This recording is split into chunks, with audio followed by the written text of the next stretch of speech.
sometimes we've got smaller jobs where we print them manually by hand. What you see Claudia doing here is printing a one-color shirt back by hand. It's the same process that we use on the big machines, except we're doing it manually. We'll do this when we have shirt orders of 12 or less, because it doesn't make sense to set up the bigger machine for that few of shirts.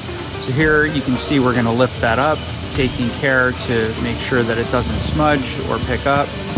And Claudia is going to swing that around. We're going to flash it over there, which is just gelling the ink.